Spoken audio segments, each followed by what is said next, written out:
certo Olha para aí. todo mundo? Pronto. Precisa só aumentar isso agora. Perfeito. Pronto, né? Então, eu vou falar sobre o tornar-se. E quando o doutor Álvaro me convidou, a gente pensou num tema. Eu acho que essa palavra, tornar-se, né, é uma junção, onde a gente fala do ser. Né? Então, as travessias são essa descoberta, né, desse sujeito entre a psicanálise e a pediatria. Então, assim, esse encontro, essa palestra, tem como objetivo de conceituar o sujeito e a subjetividade na visão da psicanálise.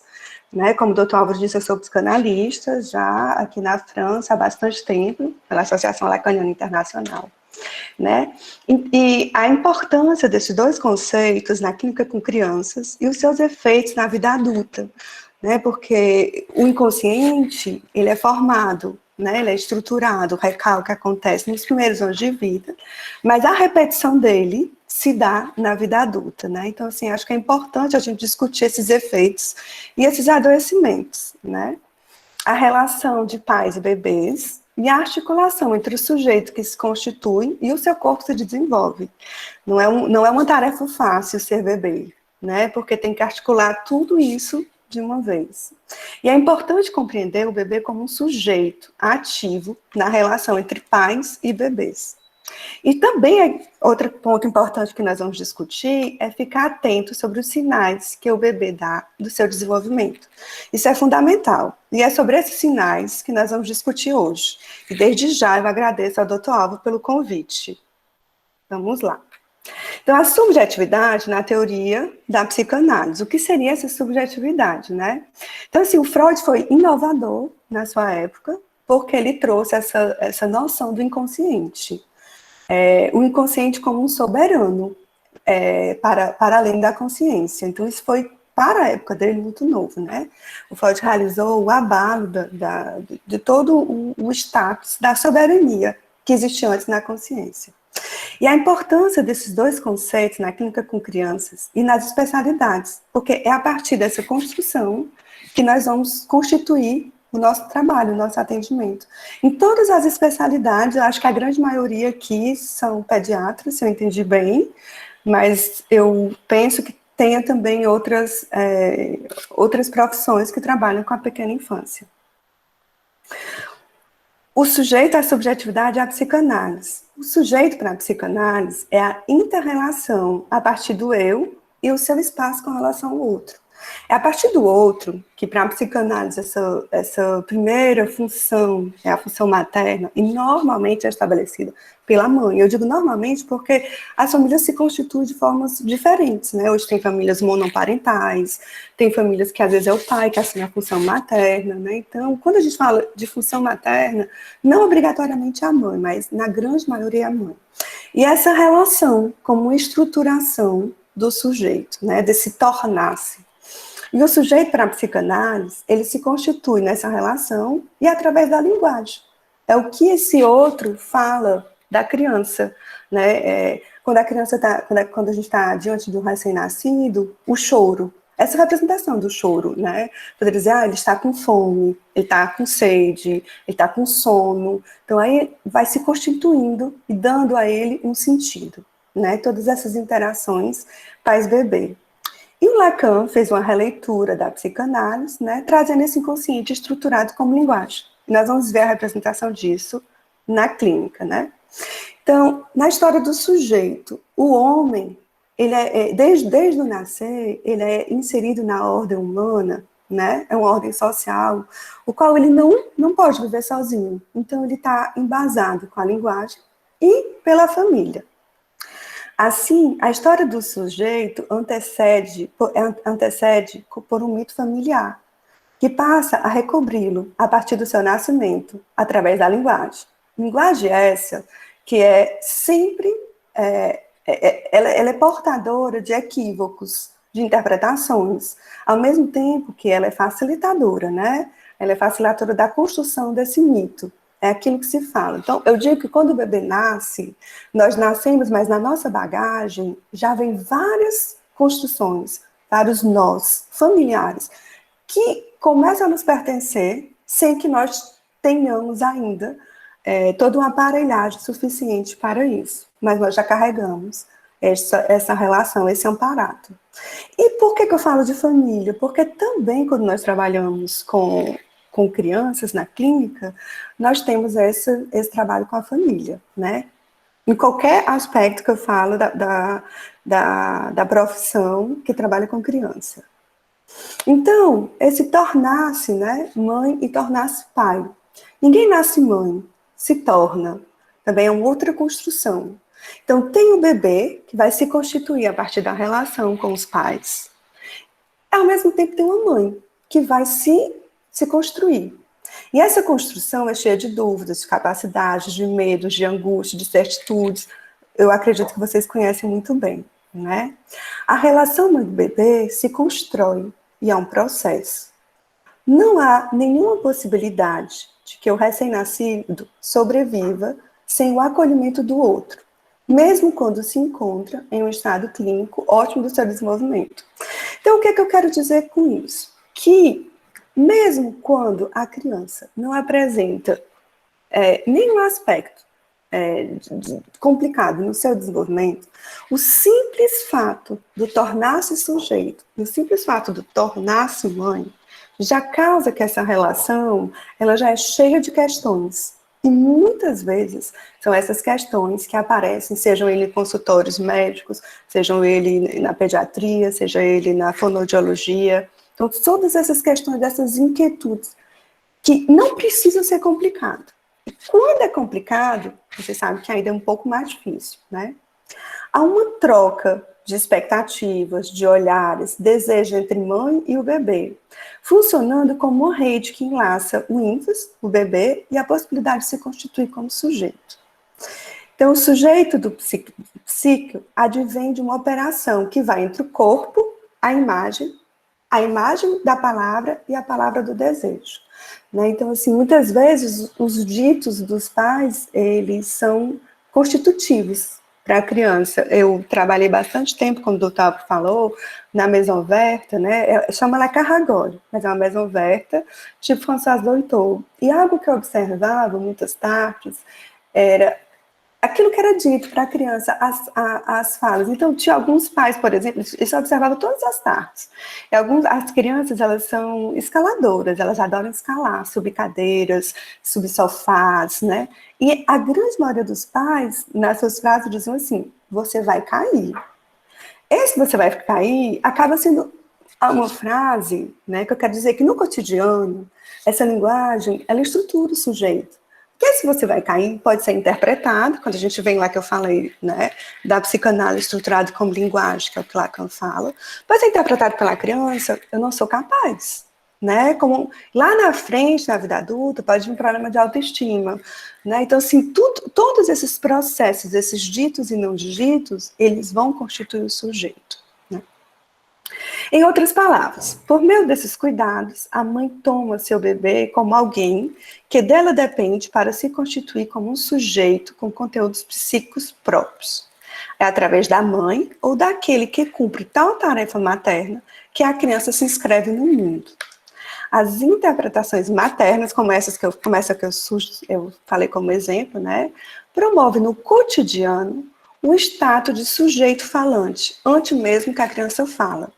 Uma das coisas na Carragole que era muito interessante e que é muito importante é você levar em consideração que a criança já é um sujeito e dar voz a essa criança. Então, na Carragole, quando as crianças chegavam, a gente se dirigia às crianças. Então, acho que isso é um ponto já importante, né, para qualquer profissional de saúde. E as pessoas não estavam acostumadas, apesar de que socialmente aqui tem toda essa é muito embasada na psicanálise. Mas quantas vezes os pais não respondiam, diziam, eu me chamo, né? Enquanto a gente estava perguntando o nome da criança, ou eram indagados, mas é importante instaurar que para nós, profissionais da saúde, essa criança já é um sujeito que tem voz. E de dar voz para ela, né? Esse outro que é propriamente a estrutura da qual a criança pequena deverá extrair suas ferramentas, com as quais se constituirá sua subjetividade. Então, vamos falar da função materna. E é dessa função materna que vão chegar as demandas, na clínica, e que é muito importante, muito significativo, que a gente possa compreender. A mãe, dessa forma, fornece subsídios para o seu bebê, constrói a base psíquica, que norteia as demais aquisições do processo de desenvolvimento, né? Toda a relação primordial entre a mãe e o bebê não é tão simples assim. Mesmo quando tudo vai bem, interrogações, dúvidas aparecem. E há sempre senhora culpa, né? Então, assim, muitos pais chegam com essa relação, com essa culpa. Por que não está dando certo? O que será que tem com o meu filho? Então, acho que é muito importante o profissional da saúde ter isso em mente, que na construção dessa relação, dessa díade, já tem essa relação com a culpa, para a gente ter muito cuidado de como a gente recebe, de como a gente trata, e dos ditos, né, que são falados em nome da saúde, para não, como eu digo, reforçar essa relação que já existe na própria função materna. Acho que é importante, né, a gente discutir um pouco sobre isso. Né? Imagine quando ainda surgem impasses, quando ocorrem algumas intercorrências durante a gestação, parto ou nos primeiros meses de vida, né? Que impede o risco do desenvolvimento da criança. Então, é importante a gente entender que o aparelho psíquico, ele se estrutura a partir da relação. E esse aparelho psíquico também será norteado pelos aspectos somáticos, né? Pelo corpo que está se desenvolvendo. Então, por que eu digo que isso é importante? Porque os dois estão interligados. Não existe um sem outro. Mas, às vezes, a gente tem tendência a se ocupar do somático, né? Do sintoma, da doença. Então, é muito importante ter em mente que está interligado esses dois aspectos. Então, né, surgiu a psicanálise com o bebê, que enfatiza a importância de nomear com palavras e simbolizar o sofrimento. Seja ele um adoecimento, seja ele um momento da vida. E a grande percursora da psicanálise com o bebê é a Françoise Dolto, né, que já enfatiza, né, ela é uma contemporânea do Lacan, a Françoise Dolto, e ela também traz a linguagem como centro das discussões. Ela dá voz à criança e a importância de escutar. Então, quando nós somos profissionais da saúde, é importante entender e escutar essa relação. Quando a gente está diante de uma criança pequena, que a mãe fala, né? Vamos pensar no caso de um pediatra. A mãe está contando o adoecer dela, essa criança, o que ela está brincando, o que ela está formulando, e o que ela faz a mãe pensar sobre a relação delas e sobre a constituição é muito importante. Então, está atento a essa relação que acontece ali, diante dos nossos olhos. E o contrário. Às vezes, o que a mãe fala, né, o que provoca na criança também, nessas discussões, né? Quantas vezes no consultório os pais chegam, vão contar um pouco da dificuldade dos filhos, e é exatamente nesse momento que as crianças fazem um barulho horrível, né? Assim, bate, pega um brinquedo, faz muito barulho, tipo, é difícil escutar sobre isso.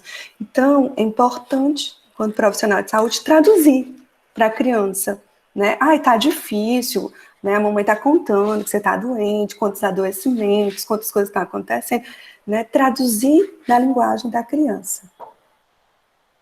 Se vocês tiverem alguma pergunta, tá? Eu vou avançando, mas vamos dialogar.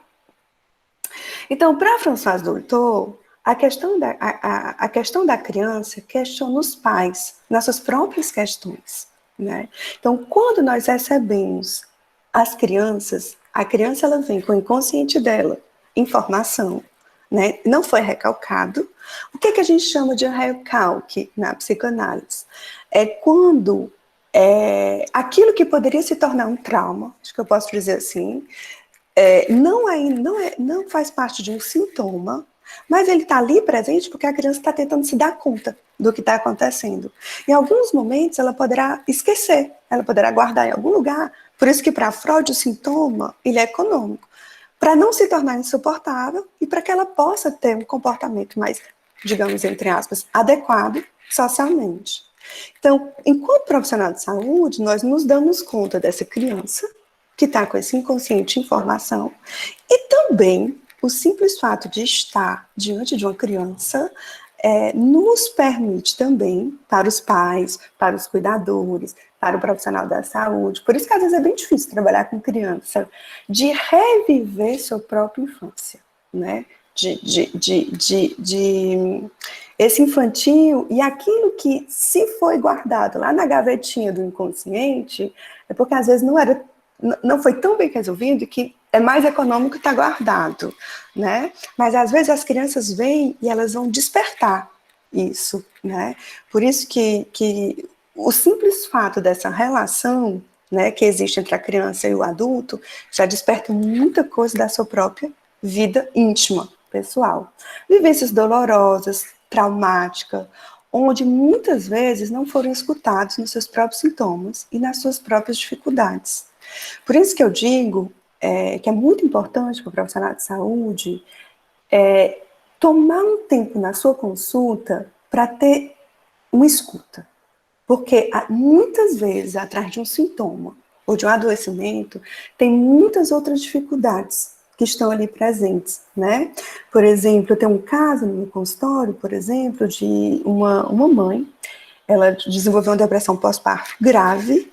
Ela, inclusive, era uma depressão onde ela chegou a ter muitos delírios, né, por sinal, e para ela, mas ela tinha certeza que aquilo era uma construção, ela só não sabia por que aquela construção tinha.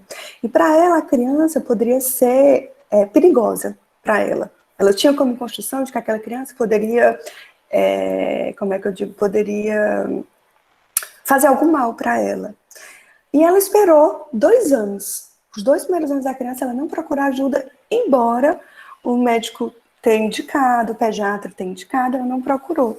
E quando a criança completou 2 anos, eu dei uma palestra aqui, ela assistiu a palestra, e em seguida ela teve vontade de procurar. E outras questões vieram à tona, né? Inclusive como questões de abusos na infância. Então, o que eu quero dizer é que mesmo quando o organismo da criança funciona bem, não tem problema nenhum, porque eu vou falar também quando o organismo não funciona bem. Quando essa mãe está bem, esse simples encontro que desperta algo que está recalcado no inconsciente, às vezes faz com que seja doloroso essa relação que deveria ser, como a Marie-Christine Lesnick fala, rigolota, engraçada, alegre, né? Então, assim, tem que estar muito atento. Até porque, quando a gente vai trabalhar o vínculo, né, que é uma palavra que vocês falaram aqui no nosso diálogo descontraído, às vezes nós não estamos com essa capacidade de construir esse vínculo, porque toca muito na minha história familiar. Então, às vezes, é muito importante escutar esse adulto para tirar ele dessa posição, né? E esse é o posicionamento, né? O posicionamento do profissional da pequena infância é muito significativo, né? De tentar se livrar da posição de conselho, o sujeito suposto saber, porque os pais vão procurar uma resposta, né? Mas quanto mais você promove a escuta, mais você vai saber do sujeito, mais você vai poder ajudar.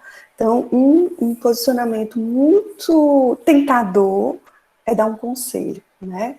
E também dessa posição de julgamento, né? Porque imagina, no caso dessa mãe, né? Então, a dificuldade da relação com o filho vinha na própria vivência traumática para ela, mas não impossibilitava para ela a sua capacidade de ser mãe, né? Apenas colocou em parênteses por um momento.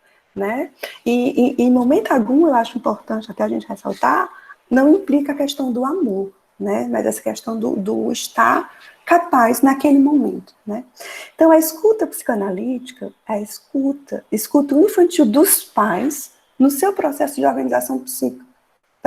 A escuta psicanalítica é a escuta psicanalítica é escutar o infantil dos pais na criança no seu processo psíquico antes do recalque. Então, tem um infantil da criança e tem um infantil do adulto. E é esse nó, esse emaranhado que chega nos consultórios, né? Então, para o doutor, qual era a postura dos profissionais de saúde, né? Os profissionais da saúde não devem formular qualquer juízo de valor. Não deve colocar-se nem do ponto de vista moral, nem cultural. Oi? Alguém quer falar alguma coisa? Não? Tá funcionando? Está funcionando. Talvez a maioria das pessoas está com o microfone Tá. fechado, mas tem alguém que está com o microfone aberto. Se puder fechar, melhor mais. Tá. Então, qualquer juízo de valor do profissional tem a ver, às vezes, com questões próprias dele, né? E às vezes pode complicar essa relação. Então, é importante a gente se proteger disso também, né? A Françoise Doutor quis falar neste ponto sobre a importância do tripé, né, da psicanálise proposto por Freud nessas profissões. A teoria, a supervisão e uma análise pessoal. Porque, independente da profissão que nós atuamos na infância, trabalhar com bebês desperta o nosso infantil. E revisitar esse infantil nem sempre é uma tarefa fácil, né? Então, por isso que ela tem essa importância até de você procurar, né, um analista para si mesmo, para estar cada vez mais preparado para essa postura profissional diante de uma criança. Que é a mesma coisa para babás, as babás. Na Carragora, a gente recebia as babás, era uma grande luta com o governo, porque o governo dizia que era um programa para os pais. E nós falávamos da importância, né, desse aspecto da psicanálise, dessa função materna, que às vezes era exercido também pelas babás. Né, e é um fenômeno, não em toda a França, mas é um fenômeno parisiense, o papel das babás. E os sintomas, né? O que é para a psicanálise os sintomas? O sintoma é uma manifestação subjetiva econômica, como eu expliquei, né, agora há pouco. Às vezes é guardar aquela informação no inconsciente, porque ela é difícil de ser elaborada para a criança, mas aí, às vezes, em troca dessa parte que está guardada, a gente desenvolve um sintoma, né? Então, se o sintoma é uma manifestação subjetiva, por que seria diferente com relação à criança, né? Então, o sintoma da criança também é uma manifestação subjetiva da construção do inconsciente dela. E, às vezes, acontece também o adoecer como um sintoma subjetivo, né? Nos primeiros anos de vida, a parte psíquica e a parte orgânica, ela está tão relacionada que a dor emocional, ela dói no corpo, né? Eu falo nos primeiros anos de vida, mas também se retorna na vida adulta, né? Quantas vezes nós estamos estressados e tem uma dor no corpo também, né? Mas na criança se confunde mais facilmente, principalmente quando a criança é a risco do seu desenvolvimento, né? Então, por que o sintoma da criança seria apenas um reflexo do inconsciente parental, né? Então, são questões que eu trago para a gente discutir. O sintoma da criança pode representar o sintoma de um casal. No entanto, é preciso considerar também a existência do sintoma da criança, enquanto uma produção na qual ela se implica. Então, a criança, ela pode representar um sintoma familiar, que em português a gente poderia dizer, às vezes, um bode expiatório. Às vezes ela faz com que o papai e a mamãe acabem no consultório de um psicanalista, e acaba que quem faz a análise é o papai ou a mamãe que está precisando, né? Então, às vezes a criança serve, né, como um coterapeuta, né? E também, às vezes, muitas vezes, quando a gente faz psicanálise com o bebê, os grandes coterapeutas são os pais. Então, esse elo que o profissional de saúde tem que ter com os pais, ele é de extrema importância. E é a partir disso que assimilamos que o sujeito criança se manifesta em relação à subjetividade dos pais e incendia do saber médico-científico, quando ele é escutado como sujeito do próprio discurso, e não relegado à condição de objeto do discurso do outro. Né? Então, é muito importante. E eis o nosso tema, a grande travessia entre a psicanálise e pediatria. E quando eu falo pediatria, né, porque eu vim para o encontro de vocês, mas eu tenho a pensar que a gente também pode incluir outros profissionais de saúde. E atenção às tentações, porque quando, como é que eu digo, tem dois extremos. Ou a gente tem um olhar muito próximo para o sintoma, tenta entender o sintoma, tenta curar o sintoma, é um extremo. Ou, sabendo que esse sintoma está envolvido com os aspectos emocionais, com a formação do inconsciente, às vezes a gente tem também tendência a interpretações rápidas desse sintoma. Então, eu acho um ponto importante na função de profissional de saúde é se colocar no local de suposto saber. É tipo, eu tenho uma teoria, mas desse sujeito eu ainda não sei quase nada. Então, essa posição de escuta, ela é muito significativa.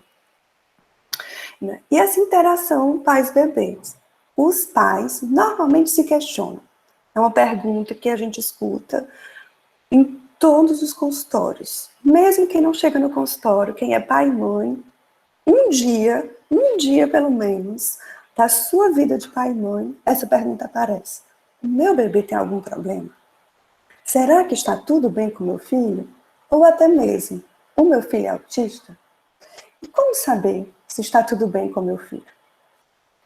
Como saber se está tudo bem com seu bebê? E aí nós vamos falar da nossa querida Marie Christine Lasnik. O que é um bebê ordinário? O que é um bebê banal? E qual a importância disso, né, para a nossa função, né, na clínica? Os trabalhos na França não são tão diferentes dos trabalhos realizados no Brasil. É isso que eu tenho observado a partir dessas interações. A Marie-Christine Lasnik, a qual eu trabalhei bastante trabalho, criou, teoricamente, sinais das dificuldades do desenvolvimento do bebê. Né? E quais são esses sinais? Eu vou falar um pouco com termos da psicoanálise e depois eu vou falar com a linguagem menos psicoanalítica. Né? A construção psíquica do bebê é estruturada em 3 tempos pulsional. O primeiro tempo é o ativo. O bebê vai em direção a um objeto externo, um mundo externo. O segundo é reflexivo. O bebê toma o seu corpo como objeto. Essa capacidade do bebê de chupar o dedinho, colocar o pezinho na boca, descobrir o seu corpo. E o terceiro, por si, é o eminentemente ativo. O bebê se fazer objeto para o outro. E Marie-Christine Lasnik acredita que quando tem uma falha nesse terceiro tempo do circuito funcional, é um ponto muito importante para a questão do autismo. Mas independente do autismo, que eu acho muito interessante nessa clínica com bebês, é que quando nós escutamos os sinais que o bebê apresenta, ela não serve só para os autismos, ela serve para a construção do bebê e esses sinais na criança, e esses sinais no adolescente, e esses sinais no adulto. Né? Então, ela chega a ser formadora. Eu digo que a minha escuta hoje na clínica, enquanto psicanalista de adulto, ela foi muito formada pelo meu trabalho com bebês. Então, as relações afetivas no primeiro ano de vida. Todo bebê, essa é uma parte importantíssima. Todo bebê deve ter a capacidade de inicializar as relações de trocas afetivas com os pais. Né? Esse é um ponto muito importante. O que é inicializar as relações com os pais? É o bebê que oferece a mãozinha para entrar em relação com o pai. É o bebê que procura, certo? E eu sempre falo para os pediatras, porque aqui nós tivemos, há bastante tempo já, um treinamento com todos os pediatras aqui na França, que trabalhavam no sistema da rede pública, para transmitir esses sinais. E eu sempre dizia para os pediatras, por exemplo, que não é quando o pediatra chega e diz: oh, mas que bebê bonitinho, esse gordinho que chegou aqui. Aí é o que a gente chama de manhês. Aí a maioria dos bebês respondem, até os que têm alguma dificuldade, né, no seu desenvolvimento. É quando o pediatra termina a sua consulta com o bebê e ele vai escrever a sua receita. É nesse momento que nós não estamos desinteressados no bebê, que os bebês banais, eles têm a capacidade de fazer com que o outro se interesse por ele. Ele faz bate, mostra com a mão, eles convidam o outro para fazer parte dessa relação. Todo bebê deve ter essa capacidade. Quando eles não têm, é muito importante a gente se atentar para o desenvolvimento do bebê. Isso é um ponto fundamental, né? E aí que a gente explica que o bebê, ele é ativo na relação. Ele é ativo porque ele consegue ter essa capacidade de entrar em relação. Ele é ativo porque ele mostra os seus sinais no desenvolvimento. E ele é ativo porque ele provoca, ele causa efeito nessas mães, nesses pais. E aí vai chegar um ponto muito importante do nosso papel enquanto profissional. Então, esse bebê ele deve olhar para os pais, responder com sorriso, conversar, chamar a atenção sobre ele, para que os pais possam olhar e brincar. Traduzindo esse terceiro tempo do circuito pulsional, eu diria que ele deve encantar os pais. Os bebês devem apresentar essa capacidade, provocar o desejo dos pais. E Juliana, fazer... Oi? eu posso fazer uma pergunta? Claro, claro. Eu só não sei quem é, nem tô lhe vendo, porque... Deixa eu botar, Renata, oi, Tá, é porque eu diga. Tá. Eu queria saber a partir de que idade vocês consideram que o bebê consegue fazer isso, porque a gente, assim, vocês na psicanálise consideram que a criança já consegue ter essa intencionalidade de movimento. Por exemplo, o bebê com menos de 3 meses, vocês consideram que a criança já tem essa intencionalidade de chamar a atenção do outro para ela?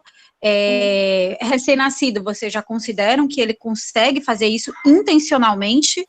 Sim, é muito interessante a sua pergunta, porque tem um psicanalista, ele chama Trevor Tenner, ele é belga, e ele fez um trabalho muito interessante com os bebês prematuros, ou seja, bebês que não deveriam ainda ter nascido. E esses bebês que deveriam ainda estar no útero, eles têm essa capacidade. Então, hoje, já se pensa que essa capacidade, provavelmente, ela já deve ter até uterina. Essa capacidade Depois você pode do bebê. escrever o nome desse professor Posso. porque assim, porque é muito interessante, porque o bebê, olha, eu vi uma cena muito interessante, não foi no consultório não, uma mãe adotou um bebê, a bebê tinha 3 meses, no momento em que essa mãe foi receber a bebê, a pessoa do abrigo bateu fotos. E nessa foto, nesse encontro, é impressionante. O bebê dá a mão, pega a mãozinha dele e bota na boca da mãe, que ele nunca tinha visto, da mãe adotiva. E quando eu vi essa foto, eu falei, nossa, essa foto, um dia que você puder me dar, eu vou mostrar nos congressos. Porque essa capacidade do bebê de entrar em relação é desde o nascimento. Então, inclusive, aqui na França, não sei se chegou no Brasil, existe um trabalho que é feito uterino, chama apitonomia, que é um trabalho que é feito ainda com as crianças no útero, e um dos pontos principais desse trabalho é para o pai entrar em relação com a criança, porque a mãe acaba tendo pelos movimentos, pelos chutes na barriga, né? Então é essa sintonia entre a mãe e a criança e também já a participação dos pais. Tem mas esse outro ela trabalho não é também, chama direcionada, não é apitonomia. isso?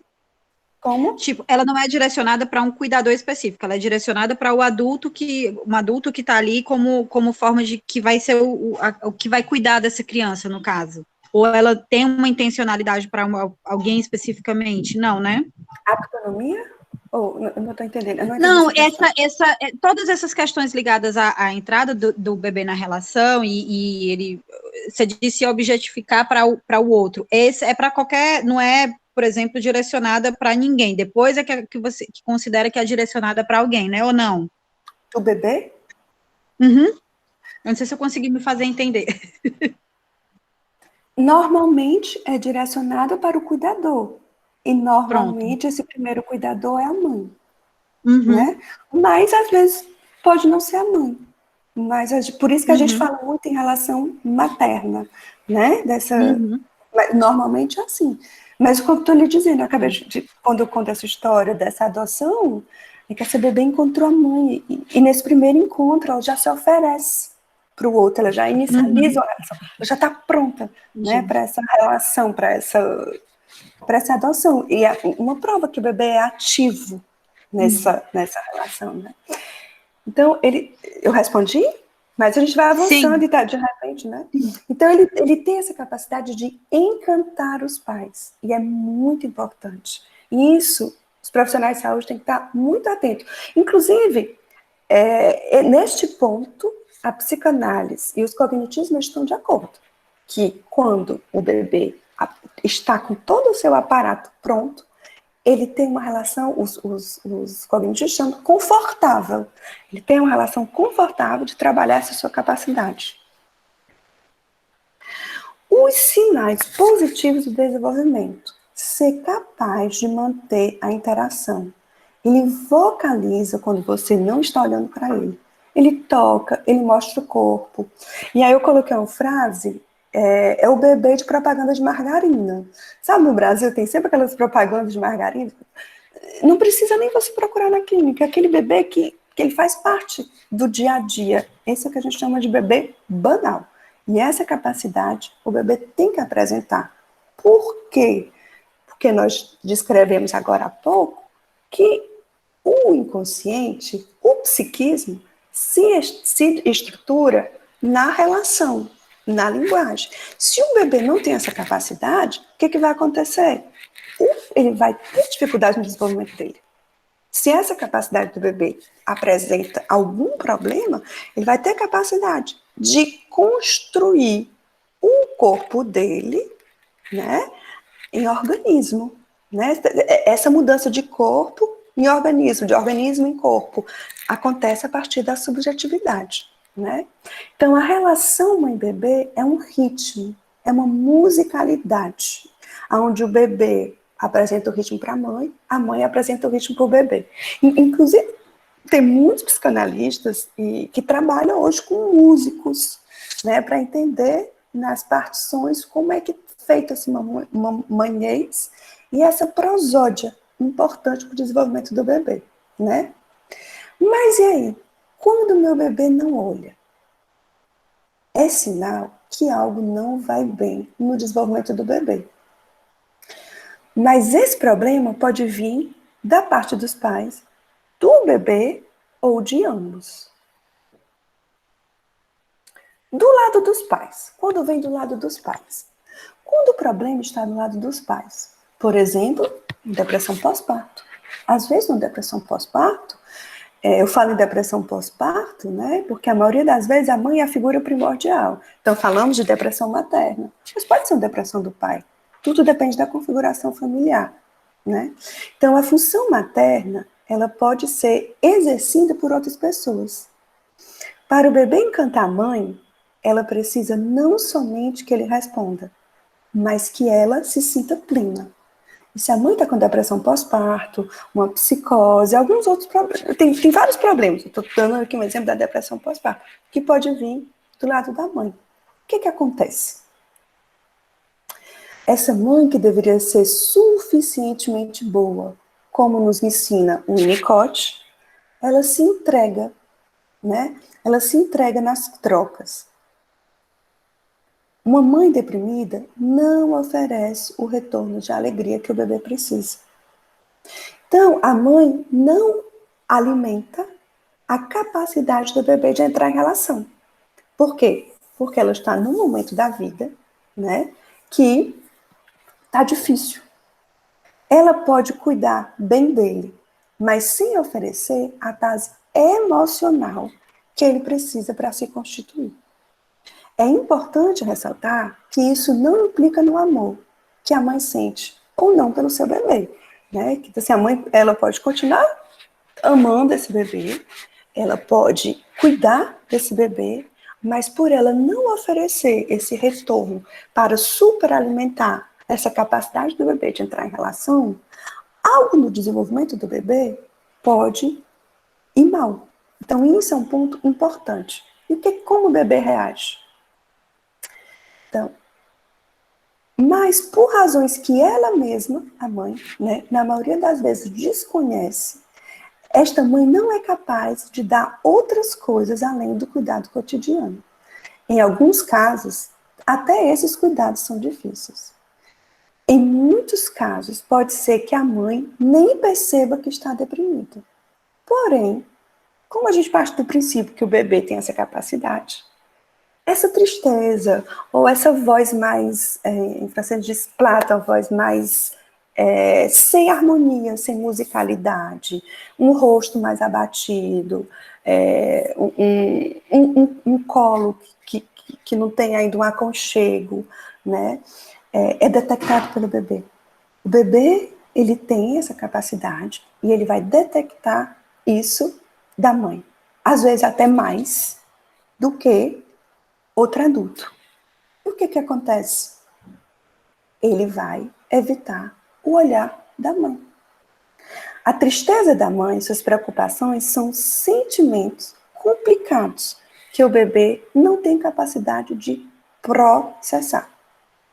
Como escapar dessa tristeza? O bebê evita o olhar e se retira da relação. É nisso que eu falo a importância de entender o bebê como ativo. Ele pode ter a capacidade de se retirar da relação. Quando o bebê faz isso de uma forma ativa, o que acontece? Ele complica o desenvolvimento dele psíquico. Ele complica o desenvolvimento dele orgânico. Por quê? Porque um alimenta o outro. Então, ele vai complicar. Muitas vezes é um bebê que é doloroso, é um bebê que aparece mais no consultório de pediatria, né? Mesmo que ele tenha capacidade de interagir com o outro, ele sai da relação. Isso nos permite de diferenciar o risco do distúrbio do desenvolvimento de um bebê em retramento relacional. São duas coisas diferentes. Como também a forma de lidar é diferente, mas as duas formas podem apresentar problema no desenvolvimento do bebê. Vamos entender? Quando eu digo que é o bebê que se retira da relação, que o problema poderia estar do lado da mãe, seria sério? Isso não é sério? Sim. Mesmo assim, é muito sério, né? Como eu disse agora há pouco.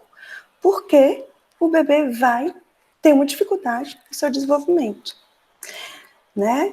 O tipo de intervenção que nós vamos usar não é a mesma. Os sintomas apresentados são diferentes. Nesse caso, é necessário tratar a depressão da mãe e, conjuntamente, dar um suporte para o filho, né? É muito importante a gente entender que quando a gente vê uma relação, um bebê e uma mãe que não estão numa boa harmonia da relação, às vezes a tendência do profissional de saúde é tentar harmonizar. Mas a gente tem que entender de onde é que vem. Porque às vezes tentar harmonizar, mas se a gente não resolver de onde é que vem, às vezes é mais desastroso. Por quê? Porque superalimenta uma espiral negativa nessa construção, nessa relação mãe-bebê. Então é muito importante tratar a depressão. Mas pode não ser a depressão, pode ser que a mãe esteja passando por um luto, a perda de um bebê. Tem N fatores, então a gente tem que entender que às vezes pode estar do lado da família, né? Então, o olhar da mãe é um espelho para o bebê, já dizia o Winnicott. Se o bebê não encontra na mãe o alimento emocional que ele precisa, ele poderá se desenvolver com muita dificuldade. Uma mãe que não vai bem, sozinha com seu bebê, é um risco para ambos, né? Então, assim, uma mãe que não vai bem e que passa o dia inteiro sozinha com o bebê, que não tem ninguém para ajudar, é muito arriscado. Por quê? Porque partindo do pressuposto que se o problema não é do lado do bebê e que ele tem a capacidade, ele evita o olhar da mãe, mas ele vai tentar encontrar um outro para poder garantir que essa relação se desenvolva, né? Então, às vezes é o pai, às vezes é o irmão mais velho, às vezes é uma tia, às vezes é uma babá, né? E é fundamental que o bebê encontre uma pessoa próxima para se relacionar. mas atenção. Isso é um passo muito importante, né? E às vezes, até enquanto profissional de saúde, nós corremos esse risco. Por quê? Porque quando as mães estão com algumas dificuldades e elas estão diante de pessoas que têm essa capacidade de realizar, aparece algo inconsciente, não é intencional, que é uma rivalidade. Sabe um ponto assim, importante de pensar? São as mães que não guardam as babás, que trocam de babá, troca. Os bebês que adoecem, assim, o que acontece? Às vezes, tem algo nessa construção materna, né, que precisa ser trabalhado para que ela possa se sentir lá, como o Winnicott falou, suficientemente boa, que o outro não seja um rival na relação. Como já dizia Melanie Klein, tem, né, na construção do bebê tem a mãe boa, a mãe má, que deve ser representada pela mesma mãe. Mas se essa mãe não oferece a função e tem a mãe boa e a mãe má em duas pessoas, é muito difícil. Mas assim, muito difícil para essa mãe que já está debilitada de sustentar. Então é muito importante, um primeiro passo, né, do profissional de saúde, do pediatra, é acolher essa mãe na sua dificuldade, né? Porque nesse acolhimento você já facilita não entrar com esse grande risco nessa relação como rival e entrar como acolhedor, como apoiador, né? Então eu trouxe aqui para a gente entender um pouco por que essa construção pode acontecer inconscientemente do lado da mãe, né? Então os profissionais de saúde devem fazer muita atenção para não cair nessa armadilha, né? Que o bebê, como ele tem essa capacidade, ele vai fazer de tudo, e às vezes até eu traduzo. Tem bebês que no consultório eles chegam, quando é caso de que o problema está do lado da mãe, eles vêm com apetite, que é um termo que a Graciela Crespin utiliza, muito grande para entrar em relação, né? E às vezes até eu traduzo, eu disse, olha, se você me olha desse jeito, mamãe vai ficar com ciúmes. A mãe vai ficar assim, muito brava, não vai querer mais que você venha aqui no consultório da Juliana. Né? Então, às vezes, traduzir isso com palavras, né, para amenizar ali a atmosfera e para garantir, né, essa transferência não se tornar uma contra-transferência, uma transferência negativa. Então, é importante que a família, né, seja vista por um especialista quando isso acontece, né, e que essa mãe possa ser assistida, principalmente com um especialista que possa trabalhar a relação mãe-bebê, né. O encaminhamento. Então, assim, essa é uma parte também que eu considero importante, né, que normalmente esses problemas que acontecem na relação, eles são vistos pelos pediatras. Os pediatras normalmente são os primeiros de linha. São os primeiros que recebem, porque ou por uma doença, ou por uma consulta de rotina, né? Então nós temos que ter muito cuidado nas frases ditas, né? Porque se a gente pontua lá onde está fazendo mal, a gente corre o risco de perder essa mãe, né? Mas de perder mesmo. Isso foi um ponto muito significativo que eu aprendi logo quando eu cheguei na França. Porque, às vezes, eu dizia assim, eu trabalhei no Centre Fed Binet, com a Marie-Christine Lasnik, e eu dizia, não estou entendendo porque vocês não encaminham, né? E essa mãe, por um psicólogo, eles diziam, não, a relação ainda não está pronta, e se a gente encaminhar, ela não vem mais.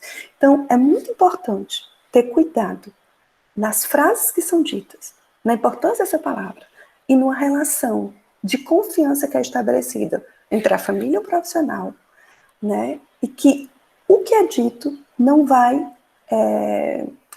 como é que eu digo, causar ainda mais culpa, tipo, eu não sou suficientemente boa para o meu filho, eu não estou agindo corretamente, né?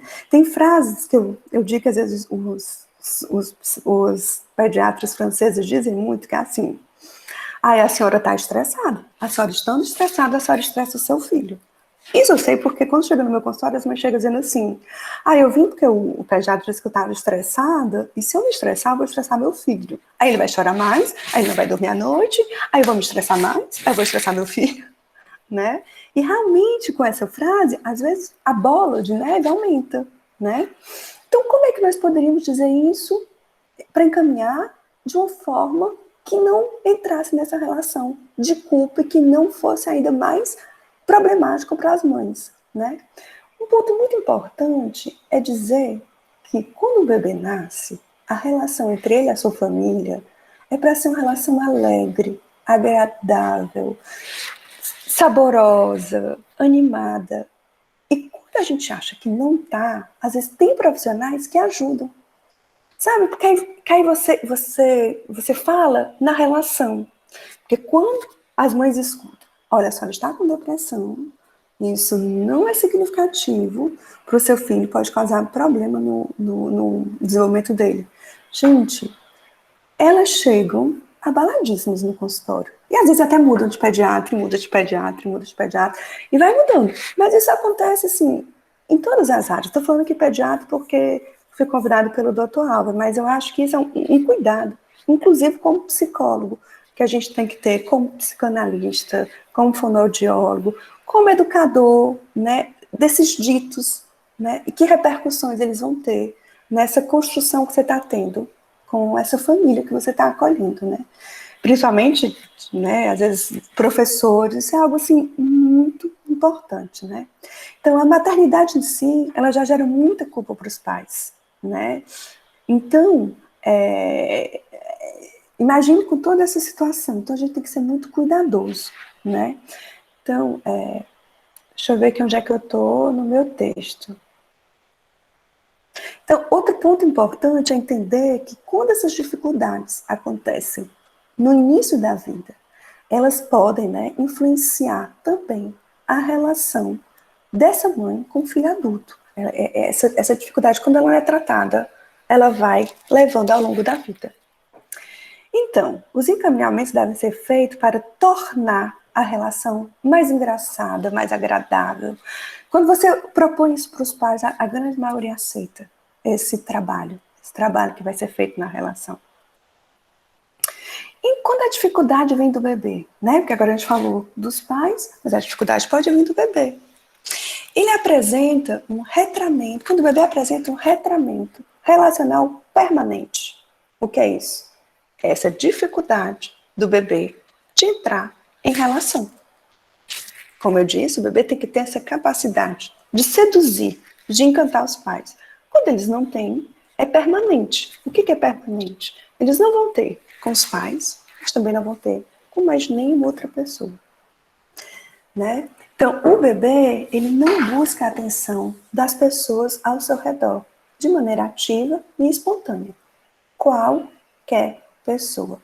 Outro ponto também importante quando eu trabalho com bebês, que às vezes eu digo para confortar, né, esses pais nessa relação que está complicada, eu sempre digo, nossa, por exemplo, porque quando o bebê ele tem essa quando o bebê já está treinado para identificar essa tristeza na mãe, eu estou voltando lá para o bebê da mãe deprimida, se eu me preocupo com ele ou com a mãe, ele também vai recusar o meu olhar. Porque ele já está tão treinado, ele já está tão profissional em detectar, que ele fica mais forte do que um psiquiatra.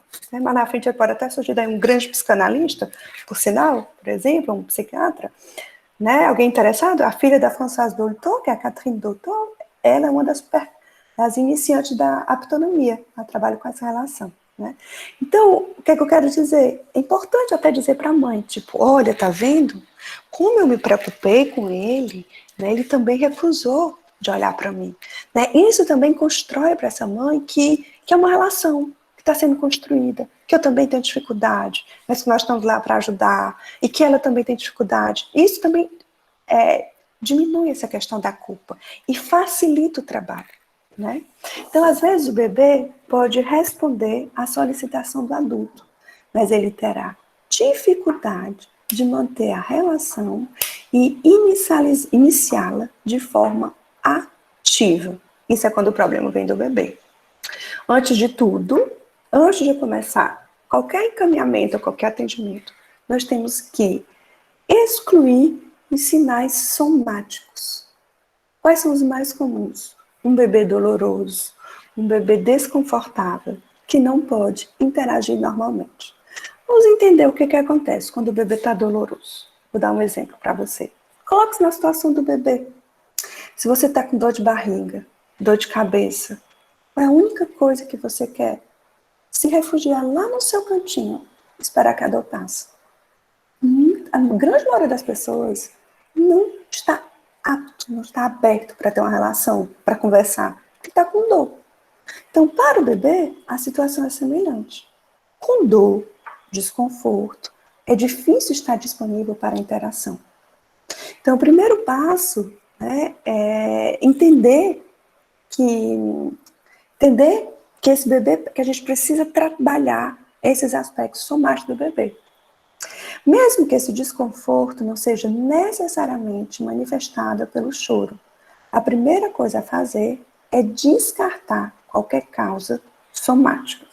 E quais são as mais conhecidas? Otite, cólicas, refluxos, né?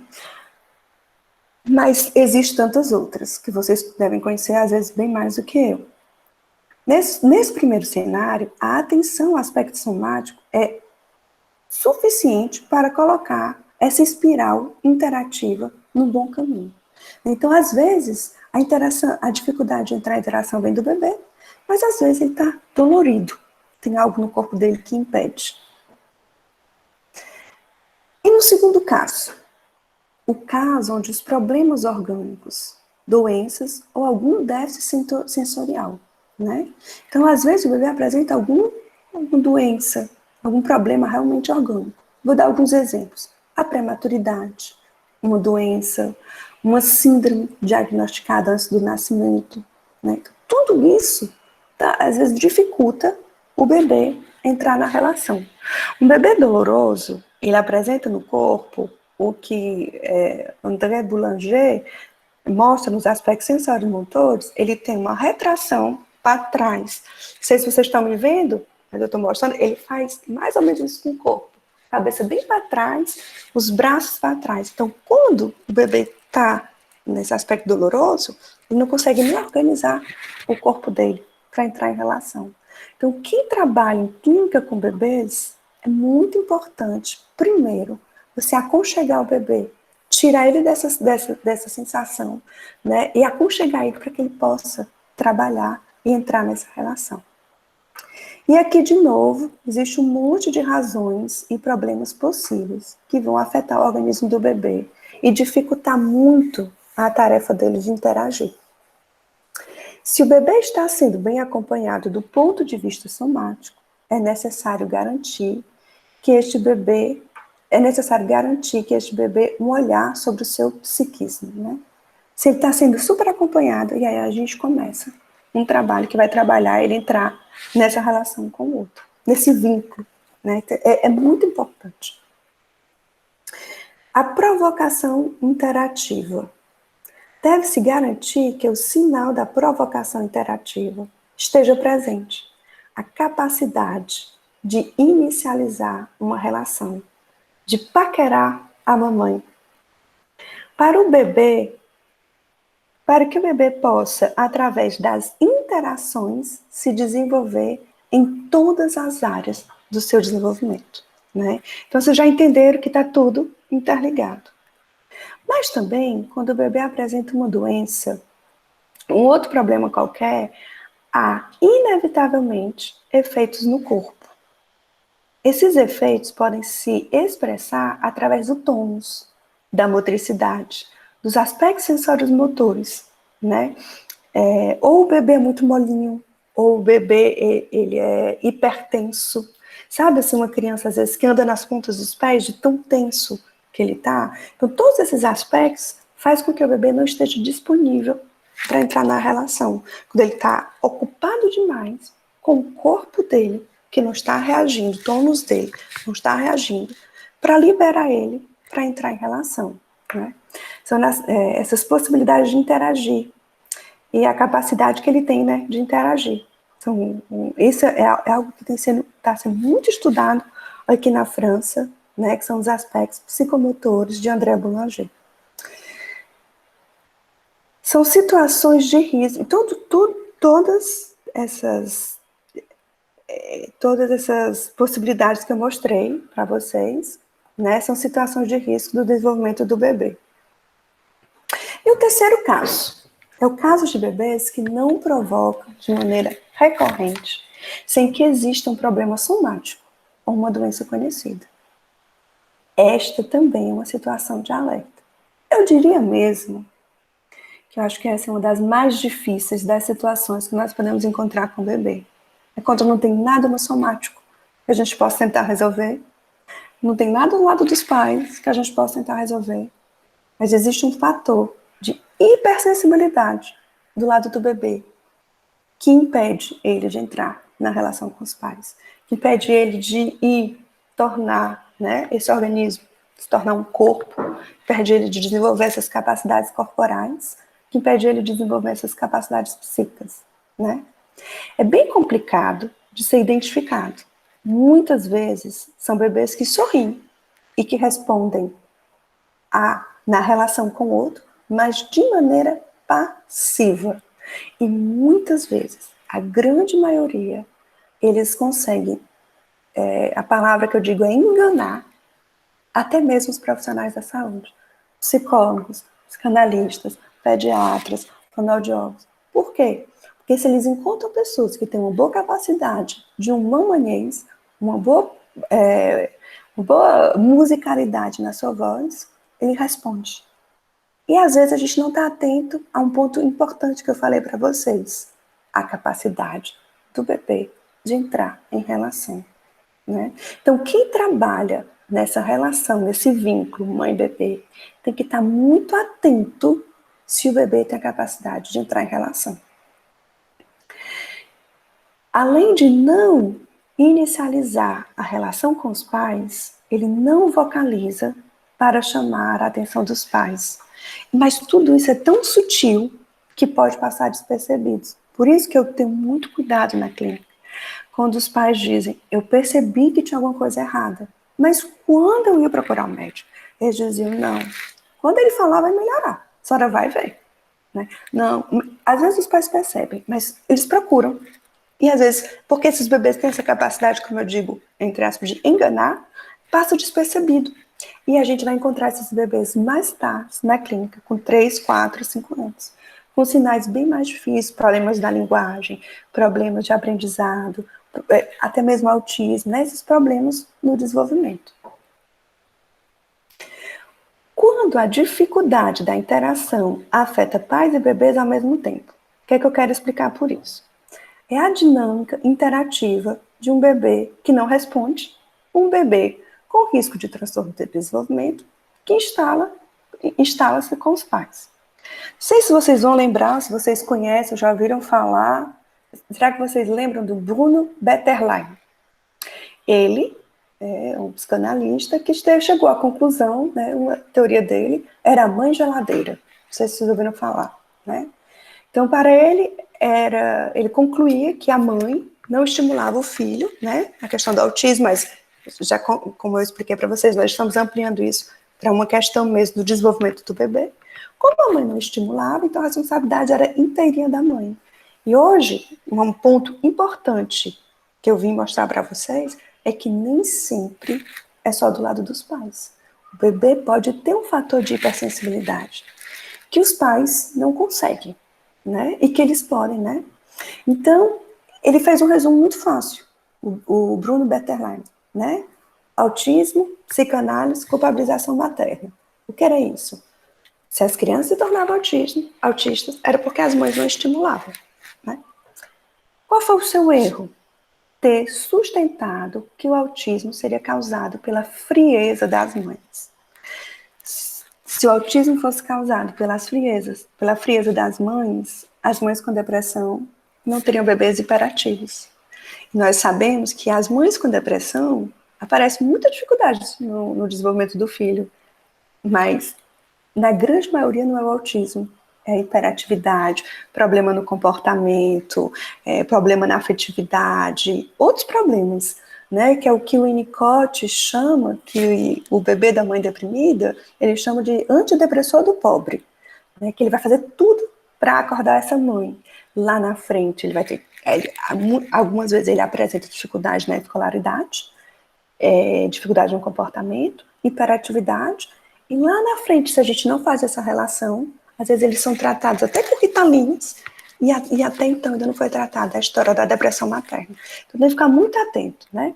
Então o grande erro do Bruno Bettelheim foi ter sustentado que o problema do autismo era causado pela frieza das mães. E a psicanálise paga até hoje. Mas, no entanto, ele não estava errado sobre o que ele observou nas mães. Isso é muito importante, né? O que aconteceu?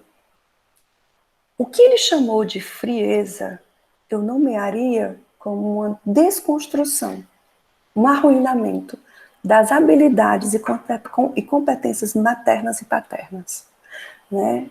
O que o bebê faz? Ele arruína, ele desconstrói aquela capacidade que a mamãe, que o papai tem de entrar em relação com ele. É o efeito contrário, né? Digamos, a depressão da mãe faz com que o bebê se retire da relação. A gente já entendeu isso. O bebê que não entra em relação faz com que os pais se desencorajem. Então, de fato, quando essas mães chegavam no consultório deles, elas estavam depressivas, mas elas não tinham uma depressão. Elas estavam tristes de tanto ter tentado entrar em relação com essa criança. Como nós sabemos isso hoje, né? Nós sabemos isso hoje graças a um grande trabalho que foi feito. Começou nos anos 70, né? Começou na Itália com Muratori. Ele começou a trabalhar os filmes familiares de bebês que tinham se tornado autistas. Quando eu cheguei aqui na França, eu assisti, não perdi as contas de quantos filmes familiares. E é um trabalho minucioso, porque a gente vê todos os filmes.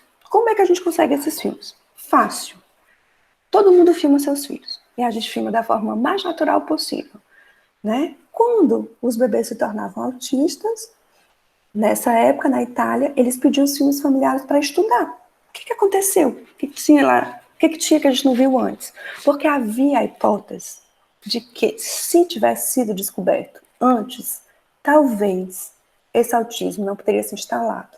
Talvez os problemas do desenvolvimento da criança, mais tarde, não poderia ter se instalado. Mas o que aconteceu que escapou aos olhos de todo mundo, né? E esse fenômeno... então, agora eu vou voltar para essa desconstrução, esse arruinamento das habilidades parentais. Este fenômeno é terrível, ele é enganoso. O que acontece quando o bebê não solicita a mãe, não solicita o pai? Ele é enganoso porque muitas vezes nós vamos trabalhar o vínculo, nós vamos trabalhar as habilidades da mãe e às vezes vem do lado do bebê. Certo? Esta descoberta só foi possível quando conseguimos estudar os filmes familiares das interações entre os bebês com dificuldade do desenvolvimento e seus pais. O que eu quero dizer? Pelo fato do bebê não solicitar a mãe ou o pai e responder pouco às solicitações dos pais, os pais acabam, sem perceber, por se desencorajar e eles começam a solicitar menos o bebê. É um mecanismo de defesa. Quanto mais eles solicitam, eles não têm resposta. Vocês imaginam os primeiros meses de um bebê? Quantas fraldas os pais trocam? O cansaço, né? Quantos choros, quantas noites mal dormidas. Mas tem um alimentar nessa história, tem um prazer nessa história. Quando você está muito cansado, que seu bebê olha para você e sorri. Gente, não tem pagamento melhor. Mas não tem. Mas quando isso não acontece, quando isso não está presente, quando você fica conversando sozinho, quando o bebê não lhe responde, ou quando isso é pouco, né? Quando isso acontece de forma esporádica. Então, os pais acabam não solicitando, né? E é interessante, porque quando eu assisti os filmes familiares, a gente assistia, colocava num programa e tentava decodificar todos, para tentar procurar prosódia e manhês nas relações. E é tão interessante porque quando os bebês não respondem, os pais começam a filmar as paisagens, eles filmam para o outro lado. Ou começam a ter tiques, tipo, coisas que não tinha antes, tipo, tentar chamar a atenção com o dedo. Quando um bebê banal responde, um bebê ordinário, os pais não precisam desse mecanismo. Assobiar, então assim, outras possibilidades, ou então dizer, olha aqui, olha para mim, olha para mim. Mas repete tanto, mas é muito interessante assistir os filmes familiares e entender o que aconteceu nessa relação, né? Então, de uma maneira geral, quando os pais falam com bebês, eles usam uma maneira muito especial de falar. Isso eu estou falando do bebê ordinário. Uma voz suave, doce, um prolongamento das vogais, uma entonação bem atraente, pausa, é o que chamamos de mamanhês. E quando a gente fala assim com o bebezinho, quando a gente está na frente do bebê, parece que já vem esse jeito manhoso de falar. Quando um bebê não responde, ou responde pouco, a capacidade de falar em manhês diminui consideravelmente em alguns casos, e até em alguns casos desaparece. Em seu lugar, aparecem outros sinais, gestos, assobios, tique de linguagem. Olha aqui, é típico. É tão interessante porque agora me veio um filme aqui na minha cabeça, quando eu assistia os filmes familiares, eu assistia com uma colega na época, né? Ela hoje está em São Paulo, a Gabriela. E depois a gente ficava com os tiques na cabeça, a gente ficava repetindo. De tanto que os meus pais, eu disse, meu Deus, a gente ficou com esse tique também, do quanto você vê, do quanto é repetitivo, do quanto eles insistiram. É uma pena que o Bruno Bertolazzi não tinha visto isso antes, mas ele identificou muito bem que as mães estavam já bem arruinadas na sua capacidade. Estudos de psicolinguísticas já demonstraram nos anos 70 que os bebês preferem quando os pais falam em manhês. Eles olham mais, respondem mais e interagem e a interação é muito mais rica. Mas entenda que quando o bebê não reage, vira uma bola de neve. Aí é uma espiral negativa. Um bebê frágil, que apresenta dificuldade nas interações, precisa ainda mais do que um outro bebê que vai bem, de pais que solicite como manhês, de forma constante, alegre, para usar as palavras da Graciela Crespin, com apetite. Ela chama essa capacidade dos pais de apetite. Entendam agora a bola de neve. Uma bola de neve é uma espiral negativa, a espiral negativa está montada. As tentativas dos pais para interagir com os bebês não são bem-sucedidas. O bebê, por sua vez, permanece em retramento e desencorajam os pais, que passam a solicitar menos, ao contrário, né? Então, essa bola de neve, os bebês entram menos em relação com os pais se desencorajam, e aí vai reforçando essa espiral que dificulta o desenvolvimento da criança.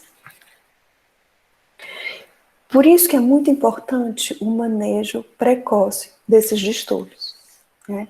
Uma pessoa fora do pequeno ciclo familiar, alguém que não está afetado pela não resposta do bebê, pode falar em mamanhês.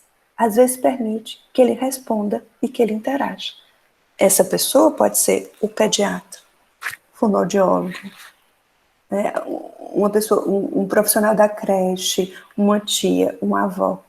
Um ponto muito importante é que essa pessoa não substitua o trabalho da mãe.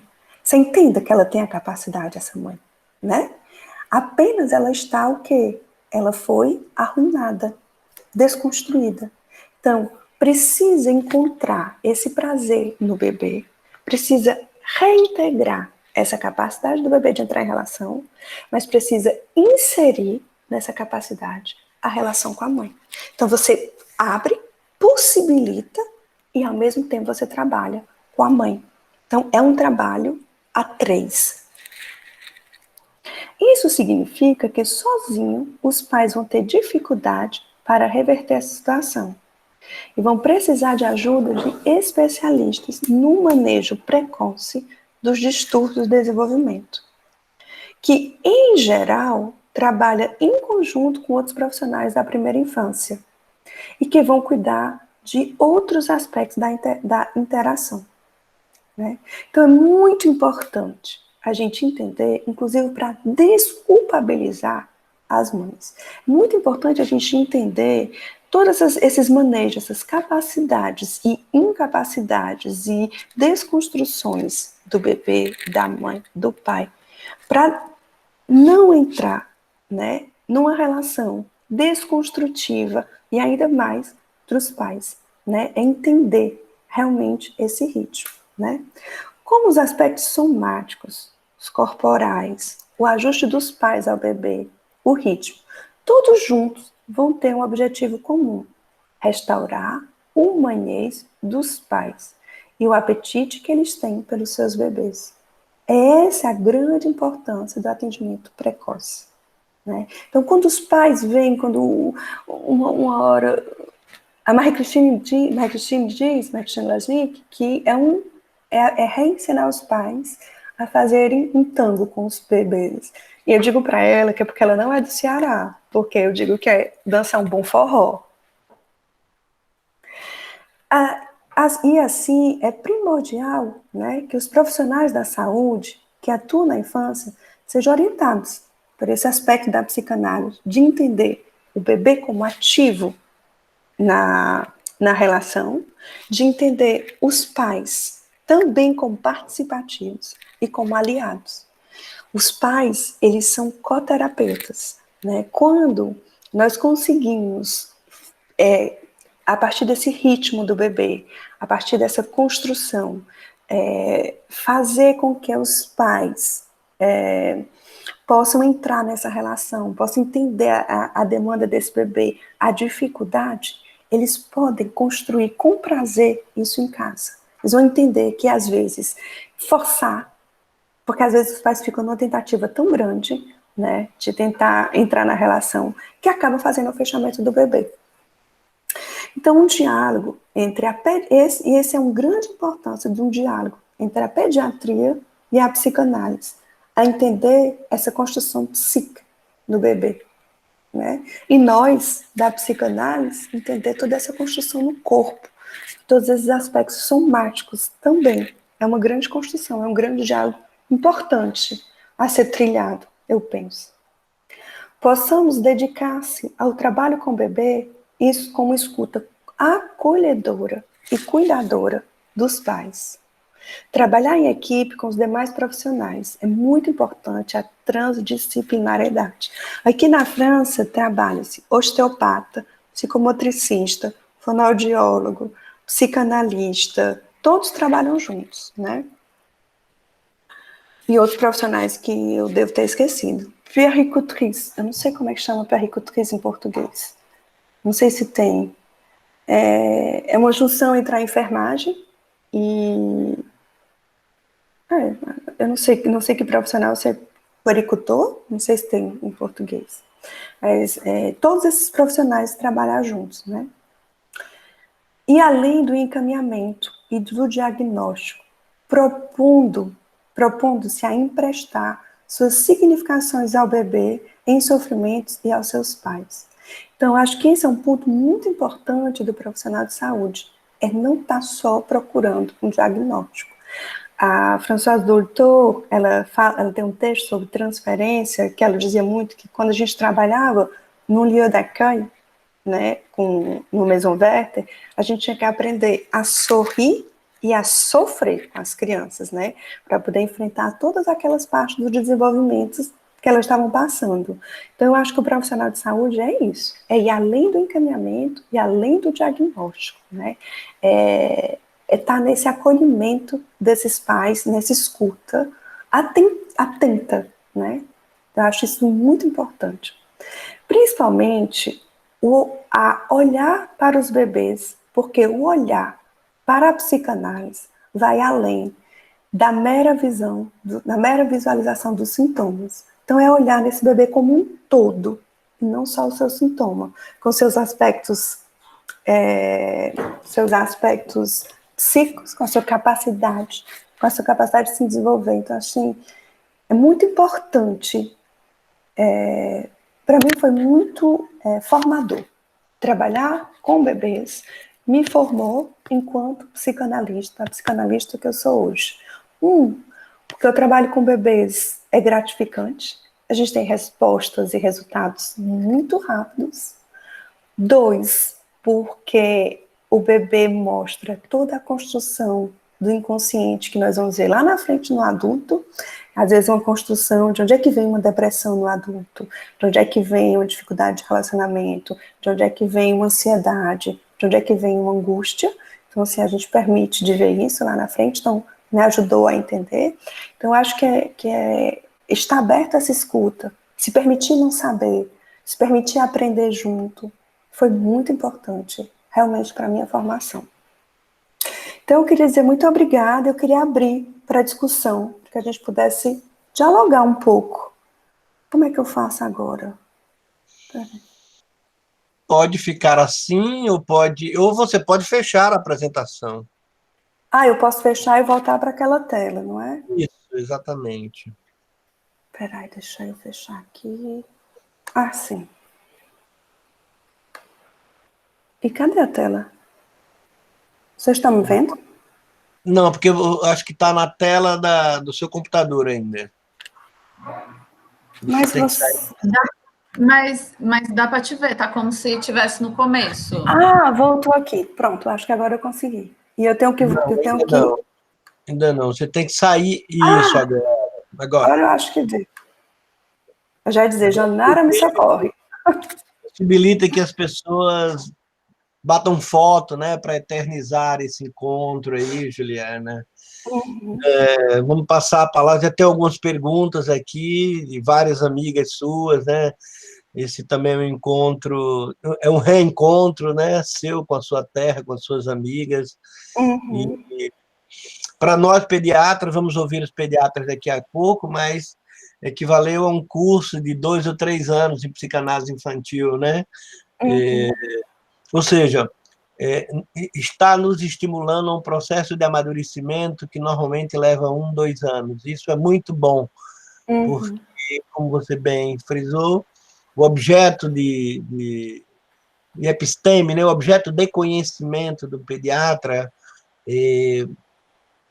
na sua formação, ele vai mais para as doenças do corpo, né, do que esse evento da constituição psíquica e os seus problemas.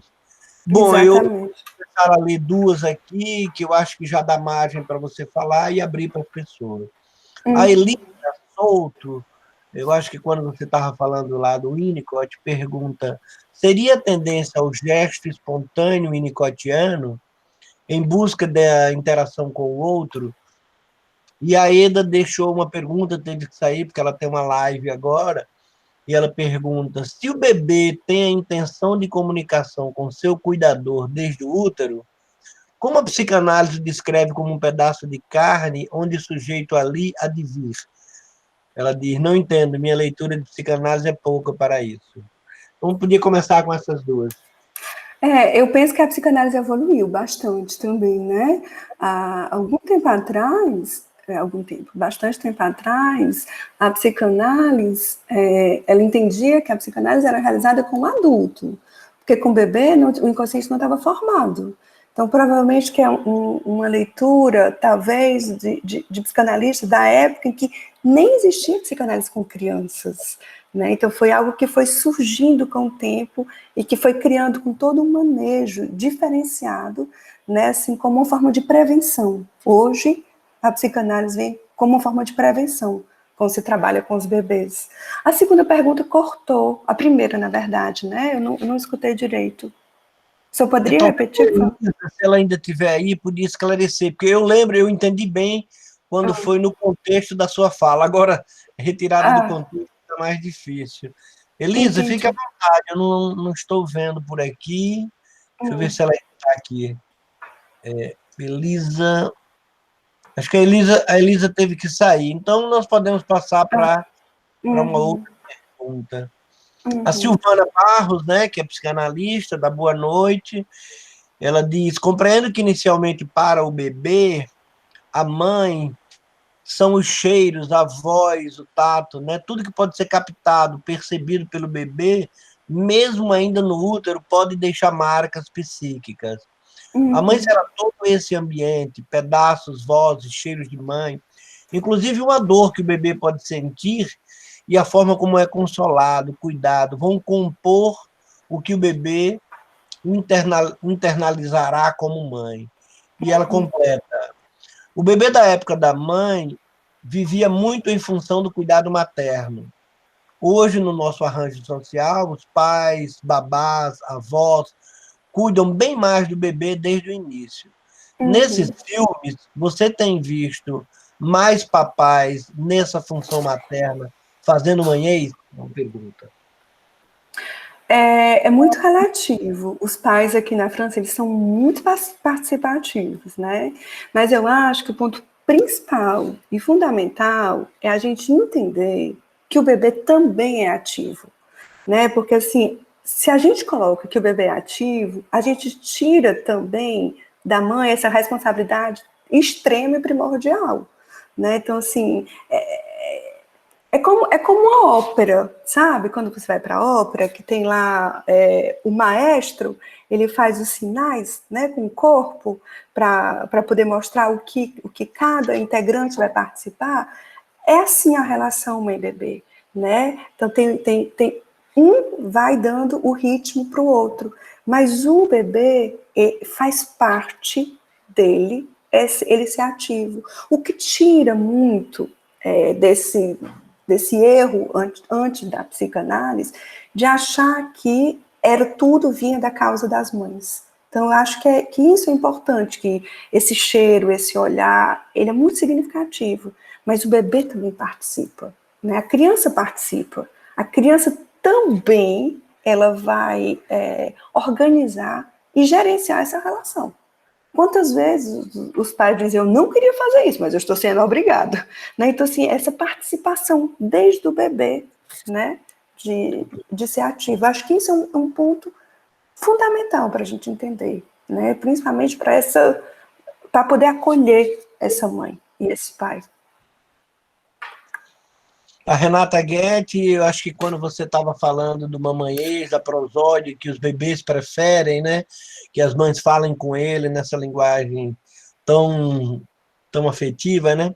E sim, em estudos linguísticos também se descrevem bem os espectrogramas de fala materna no manhês, como suas propriedades prosóticas atraem o bebê, né? Na verdade, a gente trabalhava muito com um programa que chamava PRAT. E o PRAT, ele mostra que quando tem a prosódia, o bebê entra na relação mais facilmente. E como os bebês, eles gostam da prosódia. E uma vez que tem essa prosódia, os circuitos neuronais que se estabelecem no cérebro promovem o desenvolvimento do bebê, como um todo, né? Mas para isso, o bebê precisa ter aquela famosa capacidade, né, que a gente falou, de entrar na relação. Senão, é uma pescaria. Você tem que estar toda hora pescando esse bebê para que ele possa entrar em relação, até que essas estruturas neuronais, né, como é que eu digo, se reorganizarem e que elas sejam feitas mais facilmente. Sem todo esse manejo ou arranjo. Acho que o restante aqui, além, imagino, né, que suas professoras, como a Cláudia Jardim, que é um prazer tê-la entre nós, estão parabenizando você pela transmissão, sua amiga Raquel Rolim, Muito a Liz, obrigada. né, uma pediatra do nosso grupo, a Silvana também declama como excelente sua participação, a gente muito apaixonada aqui, a Liz está dizendo que amou cada palavra. Eu acho que é porque eu faço com muito, assim, eu tenho muita paixão pelo meu trabalho. E eu Que acho que é bom. por isso que talvez Transpareceu, saia. né? Eu realmente sou Aqui, muito apaixonada pelo que eu faço. aqui tem nova geração, minha filha botou aqui uma coisa que eu não entendo bem, é um emoji, que chama, uma quantidade enorme, acho que de bate-palma, não sei, de alguma coisa para dizer que foi muito legal, aí coisas das novas gerações. Sua amiga Janaira também dá parabéns pela excelente transmissão em psicanálise. A pediatra Renata Kelly diz a mesma coisa. Thaís Costa, Raquel Petroni, gostou muito, um tema maravilhoso, foi bem claro. A Janara diz novamente que a psicanálise é acessível para todos os membros da equipe interdisciplinar. Isabel fala por todos, diz adoramos e agradece a contribuição para a aprendizagem. Enfim, acho que outras pessoas... Bom, estamos às 19h50, está aberto aí para qualquer pessoa, vamos terminar nos próximos minutos, está aberto aí para qualquer pessoa fazer qualquer observação aí, rever, como eu estou vendo aqui a Raquel Barreira, rever a Juliana, enfim, fiquem à vontade. Cárdia. Porque se deixarem falar, eu vou falar só de elogios e completar os próximos 10 minutos de gratidão aí pelas dádivas que nos deu a Juliana hoje. Pois não, Raquel, você ia falar. Eu estava tentando mudar aqui a tela para eu poder vê-los, porque eu acho que eu fiz uma alteração aqui. Mas tudo bem. Estamos vendo. Ju, primeiro, um prazer te escutar. Você é sempre muito didático nas suas falas, né? Muito pausado, eu acho que até pela prática com os bebês, né? Tem uma pausa na fala, as ondas, né? Sonoras do manhês, a gente sente na tua palestra também, né? E tão importante colocar esses momentos da psicanálise, esse justamente que a Hilda colocou. Eu me lembro, não sei se você vai lembrar, quando a gente estava na Unifor, e a primeira vez que a Lasmik veio nos falar, eles estavam começando a questionar, né, como o bebê se colocava nessa relação, justamente nessa transição de quando se tinha um olhar muito mais voltado para a mãe. Inclusive, eu me lembro muito de uns quadros que eram assim, a mãe amamentando, o bebê olhando para o outro lado. Ele não olhava para a mãe, né? E agora, com passos muito mais avançados, justamente por conta desses vídeos caseiros, né? Dessa detecção também cada vez mais precoce, e com essa possibilidade de ver os bebês com risco de autismo tão cedo, né? Pôde justamente a gente sair desse lugar e colocar o bebê no centro da relação. Só para dizer que realmente esses passos é importante a gente colocar, porque se a gente para nos textos anteriores, né, como foi construído algo que é muito recente, é importante fazer esse trajeto que você colocou, muito bacana. Um prazer, um beijo grande. Obrigada, Kel, é um prazer. E é também interessante a gente entender que hoje há possibilidades desses sinais serem apagados no primeiro ano de vida, né? Como? Por conta dessa plasticidade neuronal. Mas para isso, para que isso aconteça, precisa dessa grande união de todos os profissionais da saúde, né? Porque se todos os profissionais da saúde tiverem essa noção dos sinais e podemos trabalhar todos juntos como uma equipe transdisciplinar, a gente tem essa capacidade mais fácil de ter acesso a esses bebês quando eles apresentam essas dificuldades, porque a questão é que os pais, eles percebem, tem uma sensibilidade dos pais que é muito importante. A gente escuta na clínica tardivamente essa sensibilidade dos pais, que dizem, eu sentia que tinha alguma coisa, mas eu não sabia o que era. Né? Se ninguém me dizia, eu não... Estava perdido. Então tem essa sensibilidade dos pais. Colocar em palavras esse sentido, essa percepção. Né? Que às vezes também acaba sendo, como um mecanismo de defesa, colocado de lado. Né? Porque às vezes tem pais que eu também escuto no consultório que dizem assim, não vi nada, nunca percebi, mas a gente já sabe que tem uma inquietação dos pais antes, a gente vê nos filmes familiares, mas que foi tão difícil que ninguém respondia, que às vezes passa por um esquecimento como um mecanismo de defesa, né? Tipo, tá tão pesado e ninguém me responde, então vamos guardar aqui nessa gavetinha por enquanto, né? Então, assim, isso é muito importante, da gente estar todos juntos, atentos a esses sinais, que quanto mais atentos nós tivermos, mais facilmente esses discursos dos pais posteriormente na clínica vão diminuir. Por quê? Porque a gente vai estar trabalhando com essas crianças antes, quando esses pais estão nessa sensibilidade. É interessante no meu consultório, quando as mães assim, eu sinto que tem alguma coisa. Eu falei, pois então vamos investigar. Olha, vamos procurar. Mesmo que a gente possa entender que de repente não tem nada, mas vamos juntos, vamos procurar, porque de repente essa escuta dessa mãe é importante investigar, que essa sensibilidade, né, às vezes a gente pode ir para além e encontrar algo muito importante para o desenvolvimento da criança.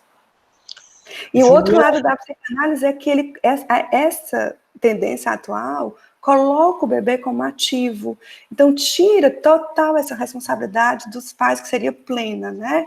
Então, assim, e que isso também se promove posteriormente nas relações. Então, isso é muito importante, significativo. Diga, doutor Álvaro. Juliana, deixa eu te solicitar uma colaboração aí para o nosso grupo. Eu lembrei aqui que a Renata Ked, Renata é uma neonatologista do nosso grupo, que na faculdade, ela, além da sala de parto, ela faz o segmento dos bebês prematuros. E os textos mais biomédicos, né, comentam a extrema prevalência de autismo em bebês prematuros, né? Então, eu faria duas perguntas. A primeira digamos, uma surpresa. Como que os psicanalistas franceses veem tantos bebês pequenos? De onde vêm esses bebês pequenos, uma vez que eu imagino que esses bebês, inicialmente, são vistos pelas enfermeiras, puericultoras ou pelos pediatras. Quer dizer, se o processo de formação na observação desses sinais de risco, dessa base teórico-prática toda que você apresentou, já está na formação deles, ao ponto de vocês receberem pacientes encaminhados, ou se os pacientes saem diretamente de casa e vão a vocês. Essa é a primeira questão. A segunda, voltando para a neonatologia, eu fiquei pensando aqui, depois de todo esse percurso no primeiro ano, e também porque nem o nosso Conecta, que é o setor do IPED, que atende autismo, nem o nosso grupo de pediatria do desenvolvimento e comportamento, raramente recebe crianças com menos de 18 meses, com menos de 12 meses, raríssimo, né? Mostrando exatamente o quanto nós temos desse período onde as coisas estão acontecendo e certamente não estamos percebendo. Então, Renata Ked, eu fiquei pensando se os prematuros, obviamente, eles podem ter uma quantidade enorme de diferenças nos seus próprios desenvolvimentos, mas vamos admitir uma característica geral, que é, pela própria prematuridade, uma demanda, uma vitalidade interna, como você colocou, esse talento de chamar a atenção efetivamente dos pais reduzido. E, consequentemente, uma relação, entre aspas, aí, arruinada pode se estabelecer.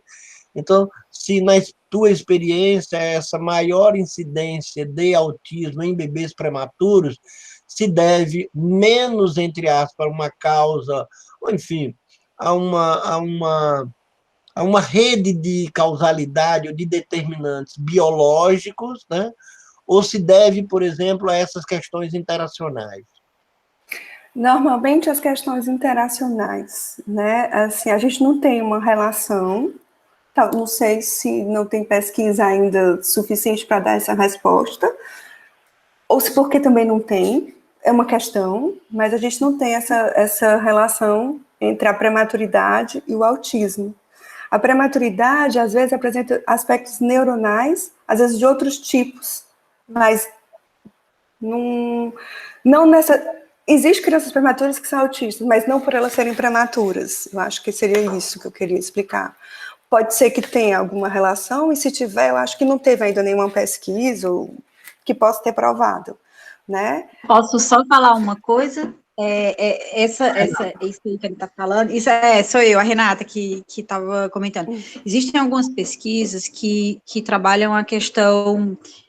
Enfim, as mesmas pesquisas que acharam no sistema nervoso, em dosagem de provas de função inflamatória mais elevadas em crianças prematuras, encontraram um maior número de transtornos do desenvolvimento. Isso é uma pesquisa que tem uma corte que eu já ouvi falar, que acho que é dos Estados Unidos. Por isso que eu estava comentando. não sei se diretamente correlacionado, que aí entra no que o professor Álvaro está dizendo, se diretamente relacionado com com essas provas de função inflamatórias mais elevadas, mas essa correlação, ela existe, tanto que a proporção de criança com transtorno do espectro autista nos bebês prematuros, ela é inclusive diferente daquela 4:1 que a gente biologicamente reconhece, ela é quase parecida, é quase similar, e a gente realmente vê muita criança, assim. Na nossa realidade brasileira, já que ele estava falando da interação, não sei como é aí, mas uma UTI neonatal, ela é o pior ambiente para uma criança interagir, porque além de todo o mecanismo que existe dentro da troca, da relação que a criança estabelece com o cuidador, seja ele o médico, seja o auxiliar que vai trocar, isso é uma coisa extremamente mecanicista. A própria organização das nossas UTIs, se a criança, você falava que o prematuro queria, quando você falou que o prematuro procura a interação, se o prematuro da gente procura a interação, ele acha muito barulho, muita luz e muito manuseio mecanicista. Então, enfim, eu não sei até que ponto um é no outro, né? Assim, qual que fala mais, mas que a gente tem aqui, realmente. É muito interessante isso que você está falando, Renata, porque na questão do prematuro, com certeza, o ambiente tem que estar adequado. Por exemplo, os aspectos sensórios motores já foram provados que a capacidade, né, um dos aspectos sensórios motores é a audição, né? Então, assim, se tiver muito barulho, a temperatura do bebê prematuro, ela cai. Né? Então, assim, é muito interessante. Então, o que se faz aqui na França é todo um cuidado de instalar esse bebê, né? Mesmo na neonato. E essa questão que o doutor Álvaro perguntou, por que a gente recebe bebês, aqui na França tem profissionais, né, psicólogos e psicanalistas em todos os hospitais, na rede pública, em todas as maternidades. Então, desde o pré-natal, as mães são atendidas. Se tem algum fator de risco já sendo considerado, ela já é encaminhada para um psicólogo ou psicanalista, né, que tá nessa rede. E também, quando a Marie-Christine Lagic começou a trazer para a França essa pesquisa que tinha começado na Itália, que ela foi a precursora com os sinais que deu origem à pesquisa do PREO, foi se trabalhado, teve como se fosse um treinamento para todos os pediatras da área de saúde. Os pediatras que estavam em consultório particular, eles teriam a opção de participar ou não. A grande maioria quis. Então, esses sinais, eles foram difundidos na França, né? Então, hoje a gente já recebe encaminhamentos de pediatras que encaminham bebês com sinais para consultório de psicologia, para consultório de psicanálise. Então, são institulados, nem todos os psicólogos, nem todos os psicanalistas trabalham com bebês. Então, são encaminhados para esse. Um outro aspecto importante são aspectos relacionados às casas verdes, à Maison Verte. Né? Então, assim, os próprios profissionais da Maison Verte, como são a grande maioria psicanalista, e que essas crianças vão brincar. Elas vão para brincar e com os pais ou com os babás. Mas quando tem algum sinal, eles são encaminhados. Então, isso também promove e facilita essa interação. Mas, apesar de tudo isso, nós ainda também consideramos que nós temos dificuldades e que ainda se poderia ser feito muito mais, como, por exemplo, preparar os profissionais das creches, né, ainda pode ser feito mais, entendeu? Para que essa criança possa chegar mais cedo no consultório para ter esse trabalho. E com a questão dos prematuros, a gente observa muitos aspectos do desenvolvimento, principalmente nas questões sensório-motoras. E, às vezes, a recusa do olhar está mais relacionada, não à capacidade, mas essa instauração, esse manejo, porque ele tem que se dar conta dos aspectos somáticos, né, que ele está desenvolvendo. Quando o bebê está ocupado com isso, às vezes ele não está aberto para as interações, mas quando você facilita, você vê que ele tem essa capacidade. É isso que a gente tem percebido aqui hoje. É que quando você facilita esse processo para ele tem a capacidade, mas que é importante que essa capacidade seja, como é que eu digo, que essa capacidade seja facilitada, mas que ele tem, que já está lá nele. Claro que não são todos, sim, bebês prematuros também que apresentam problemas de desenvolvimento. Posteriormente, né, que já estava ali também. Bom, pessoal, tá muito bom, foi maravilhoso. Eu queria relembrar a todos que esse vídeo ficará disponível, provavelmente, para a gente estudar o resto desse ano, 2020 e 2021. Tem um conteúdo maravilhoso aí, como acaba de comentar a Renata, particularmente para nós não psicanalistas, né? Mas que não podemos, de forma alguma, dispensar esse campo de saber para informar o nosso olhar para as mães e para os bebês e para essa interação. Principalmente aqueles que estão nessa interface inicial, então a sala de parto, não a sala de parto, né? Porque hoje o pediatra já se encontra com o casal durante o pré-natal, né? 1, 2 consultas, aonde todo esse grande outro que vai receber o bebê já pode ser analisado, estudado, né? Mas uma oportunidade muito ímpar que nós temos, que é o parto, e aqui no Brasil, as mulheres estão ficando 72 horas na maternidade, 48 a 72, para que uma série de intervenções sejam feitas, e uma certamente está ligada a essa nossa capacidade de olhar aquela dupla que vai começar um novo tipo de relação, né?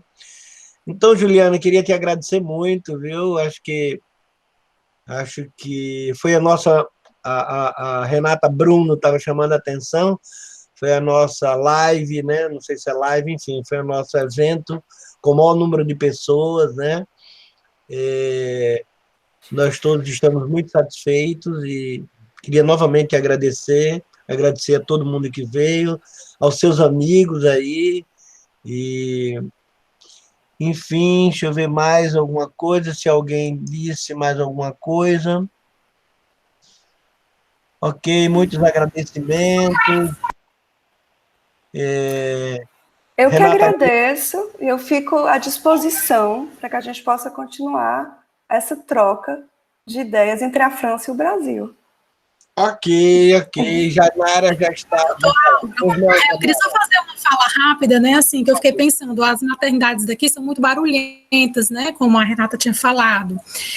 Mas eu fiquei pensando que, como é comum, eu escuto, né, no consultório, relatos de mães que dizem que quando elas vão falar com um bebê, quando o bebê sai de dentro dela, ele se acalma, né? Então, isso é muito comum, é tanto que a gente sabe que aqui nos partos, né, o obstetra pega o bebê, coloca, né, do lado da mãe, então, assim, para justamente ter esse primeiro, coloca sobre o peito e tal. Então, diante desse desconhecido, dessa luz, desse barulho, o bebê, eu vejo uma atividade do bebê, né, assim, ele vai buscando aquele que ele já conhece, né, desde o ventre, né, ele consegue identificar a voz de quem cuida, tanto que a gente escuta os relatos do pai, já tem estudos sobre isso, né?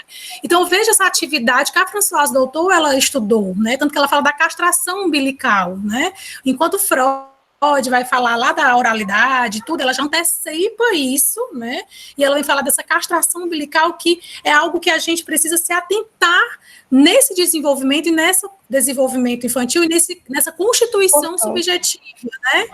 Então, assim, só para lembrar que eu vejo que há uma atividade desse bebê e a mãe, né, tá ali cuidando, falar, a criança, por exemplo, eu tive a experiência nos meus 2 partos, né, assim, quando eu falei com a minha primeira, né, filha, quando eu falei com o meu primeiro filho, eles conseguiram, né, assim, se acalmar. Então, isso a gente escuta, inclusive, relatos de muitas mulheres, né? Eu estava atenta a isso, né? E essa questão do prematuro, dessa pesquisa que a Renata trouxe, eu fiquei pensando, né, que caberia uma escuta, né, de cada família, né, assim, como...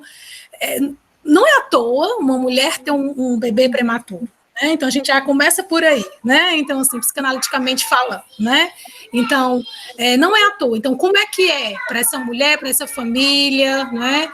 receber esse bebê prematuro, que no imaginário, como isso está sendo construído por aquela família, né? Então, eu acho que essa pesquisa de 2018 que eu vi aqui a Renata compartilhar com a gente, né? Eu vou, né, assim, estudar, eu acho que caberia uma escuta, né? Assim, o que é essa família receber um bebê prematuro, né?